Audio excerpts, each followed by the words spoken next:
Hello again and welcome back. It is day 12 and we have a great lesson planned for you. Today we will learn a special factoring technique. It is called difference of squares. We have a beautiful visual method for learning it. Just a reminder, a copy of the handout is provided in the description for you to follow along. Let's learn some math.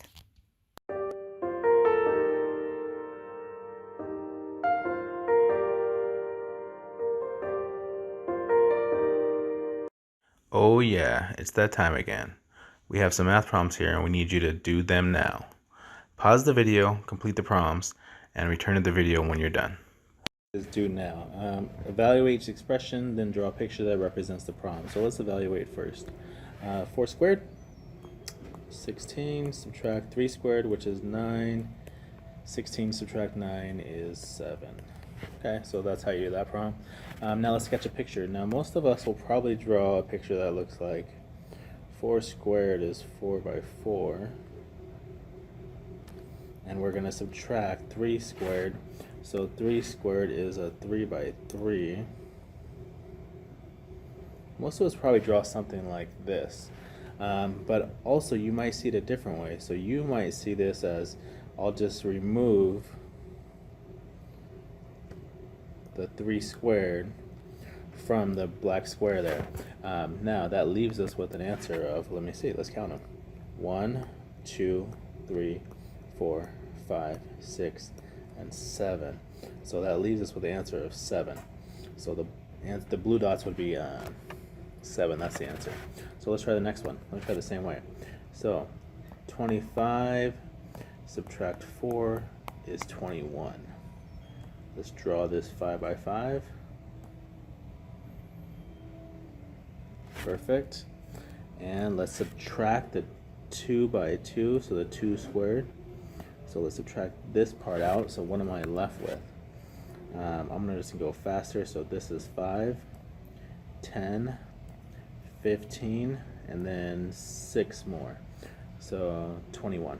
Oh, perfect. That was the answer that we got earlier. All right, last problem.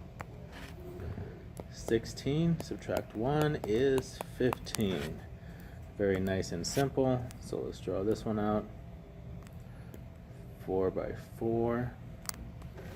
And subtract the one little square, the 1 by 1. And what are we left with? Let's do this real quick. We got 4, 8, 12, and then 3 more. So 12 plus 3 is 15. So again, that's one way to see this problem. And we're going to use this method to kind of develop a shortcut, a rule, and a way to find these answers faster. All right, let's get started. My favorite lessons in this whole unit is the difference of squares. Let's go over this investigation. Directions. Find a solution by drawing the problem. So we're going to draw the problem. We're not going to count this time. So instead of counting the squares, draw a rectangle of the remaining squares and use the rectangle to find the solution. Alright, so not too bad. So I've already drawn the 6 squared. Now I'm going to add in the 2 squared, so that should be a 2 by 2. And this is the part we don't want, so we're subtracting this part. Alright, now we could count them up real quick and easy, but we're going to try something else. We're going to try to build a rectangle with everything that's left. So everything that's remaining, all of this, we are going to try to build a rectangle out of. Alright, so I don't know if you see it, like how can we build a rectangle out of this? But I see that I can chop off a little piece right here. I can chop off this bottom piece, and I'm going to cut that off because that piece right there. So I'm going to cut this little piece off, and I'm going to remove it. I'm going to remove it, and I'm going to place it on the side. So I'm going to rotate this, and I'm going to place it right here. And now, guess what? It's beautiful. It makes a rectangle. So let me just outline that rectangle for you real quick. So this rectangle is now complete. There's my rectangle. And we could find the area if we just knew our side length. So my side length for this problem, this side length is 4. And this side length is, count it, 1, 2, 3, 4, 5, 6, 7, 8. This side length is 8. So what's the answer for this problem? The answer for this problem is going to be 8 times 4. Just length times width, which is 32. Perfect. And if you counted all those up, you would get 32. And let's just double check with mathematics to make sure that's correct. 6 squared, so 6 squared is 36. Subtract 4, and 36 subtract 4 is 32. So we've used the picture to find the area, or to find the answer to this problem. I'm going to want you to do the same thing with problems 2 and 3. So do problems 2 and 3 on your own. We'll go over it in a little bit, but do 2 and 3 on your own, and then analyze each one of your drawings. Analyze the drawings and see if you can notice any patterns and record them on the analyzing part. Alright, so good luck. Try 2 and 3 and then analyze your answers and see if we can figure out what is it we're trying to see through this activity. Alright.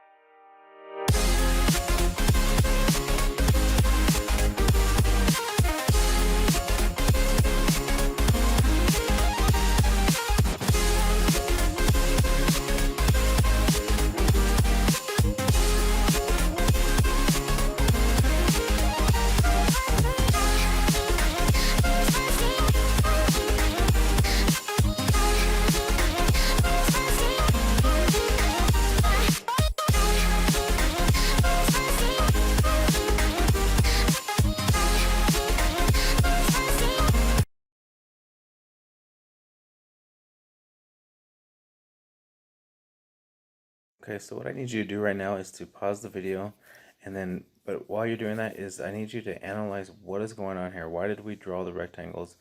What are we trying to see here? What is the pattern? So pause the screen, and when you're ready, come back and record your thoughts on the next slide. So record your thoughts on this part here. Explain what you learned about different squares. But hopefully you're able to see something. All right. So in this problem, what should we be able to see? Like what is it that's kind of like standing out to us? Well, really take a look at your original problem and what we have here. Did you notice anything? Was there anything that kind of happened every time? Same thing here. Here's your original problem. Here's what we did when we built a rectangle to find the answer. Was there a pattern? Because I see one. I see a pattern here. And it's really, really cool and interesting. So when I'm looking at this, like for instance, what's so interesting about the numbers 8 and 4?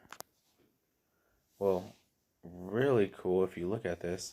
If you just take the 6 and the 2, 6 plus 2 is 8, and then 6 minus 2 is the 4. And you're like, what the heck? Does that work every time? Let me try another one. Let's go over here to this problem. We have 9 plus 4 is 13, and we have 9 minus 4, sorry, I give the answer. 9 minus 4 is 5, and you're like, oh man, that worked out nice. There's no way that worked out 3 times in a row. 8 plus 5 is 13, and 8 minus 5 is 3. So it looks like we have some kind of pattern here. I need you to write it down. Write down what did we just see? What just happened in this problem? All right, very interesting. What I'm wondering now, is it possible to generalize a rule here that always works? Because we saw 3 problems that seem to work every single time. Could we generalize a rule here? So we have a squared minus b squared. And we have the little answer, that little rectangle that we ended up building. Let's see if we can figure this out. So when I cut this is the b squared. I'm going to sketch the b squared. It's going to be like these 2 parts here. So this first part up here, I'm going to say it's this piece right here. All right, so now what is the side lengths of this piece? Well, pretty simple. Well, this side is just going to be a. How do we know that? Well, a squared, so the square root of a squared is just a. So we know both sides is a. So the top's a, the bottom's a, left, right, and both sides are a. So I'm going to say this side is a. All right. Now, we need to know how long is this side? How long is that side with a little x on it? Well, let's see. Well, we know that Well, if you look at this rectangle here, or this square, this side is b, because b times b, square root of b squared is just b. So we know the other side is b there. So that means that this must be b. Does that make sense? That the height from here to here is the same as it is from here to here. So that must be b. Well, then the really important part is, how long is this little piece? How long is that little piece right there? Well, we know that the whole thing is a,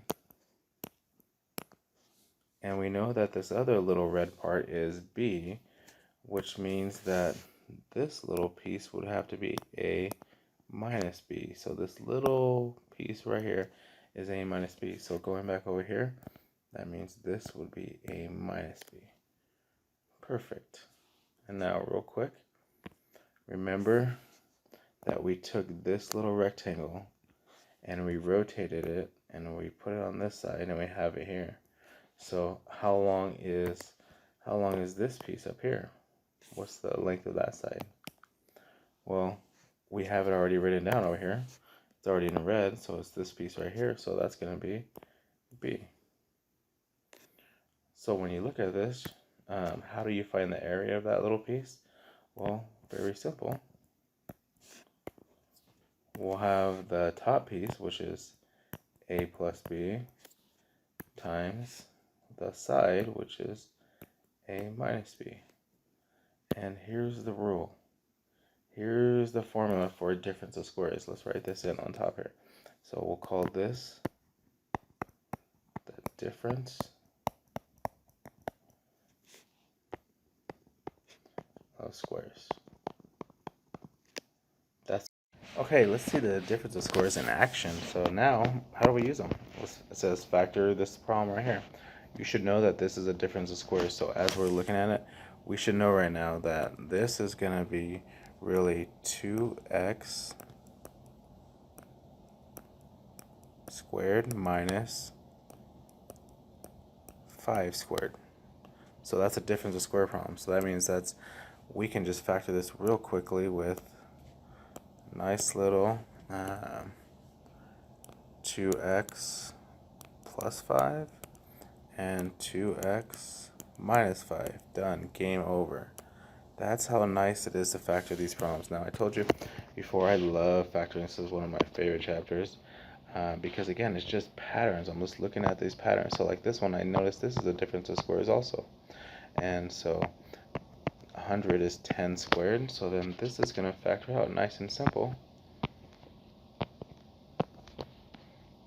This one factors out to be x plus 10 times x minus 10. Done. Game over. And we're done with that one also. Alright, let's try the last problem. That looks like a difference of squares also. That looks like 4x squared subtract 7y squared. Alright, same problem.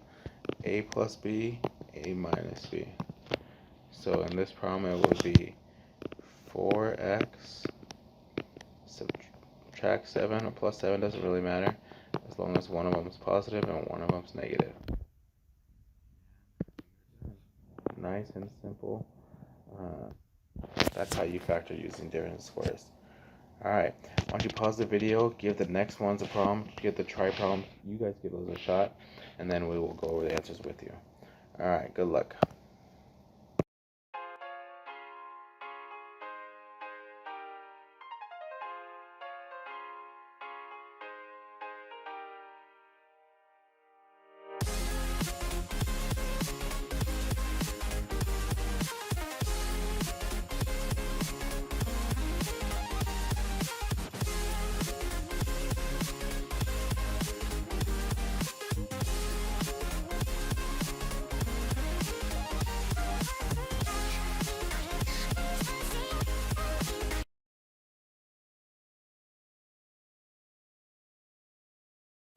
Thanks for watching the video. This is one of my favorite lessons. We left you some classwork and homework for you to try, and until next time, see you later.